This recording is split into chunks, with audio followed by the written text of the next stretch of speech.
the man casually tossed 2 pieces of jerky onto the ground, betting on which piece the cat would eat first. Seeing this, Polnareff didn't hesitate to pick the one on the right, because the right piece was obviously bigger. However, to Polnareff's absolute shock, the kitten actually snatched both pieces at the very last second, taking the left one first and then the right. Seeing this play out, Darby flashed a smug smile. According to the rules of the bet, the loser had to surrender their soul. The very next second, Polnareff's soul was ripped straight out of his body by Darby's stand. Stripped of his soul, Polnareff instantly lost all vital signs, looking as dead as a doornail. Then, the stand stretched and kneaded Polnareff's soul like dough, and with one final hard smack, Polnareff's soul was turned into a poker chip. Right then, the kitten involved in the bet actually ran over to Darby's side. As it turned out, the cat was actually Darby's own pet. Abdul was instantly furious, realizing that this guy had actually won the game by cheating. But Darby didn't panic at all, because if they wanted to save Polnareff now, their only option was to keep betting against him. Just then, Grandpa stepped up to the plate. He filled a glass to the brim with liquor, preparing to challenge Darby to a game. The rule was that both sides would take turns dropping coins into the glass, and whoever made the liquor spill over first would lose, and Grandpa's wager was his own soul. Seeing this, Darby agreed without any hesitation,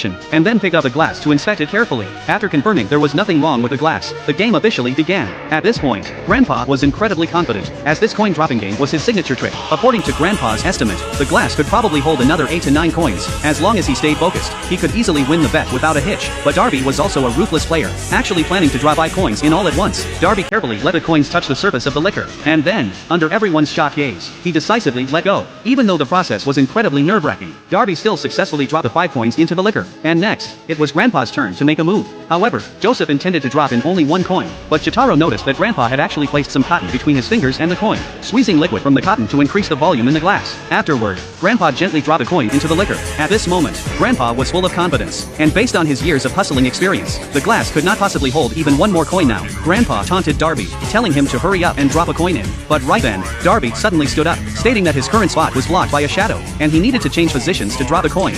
もう酒の表面張力は限界だ。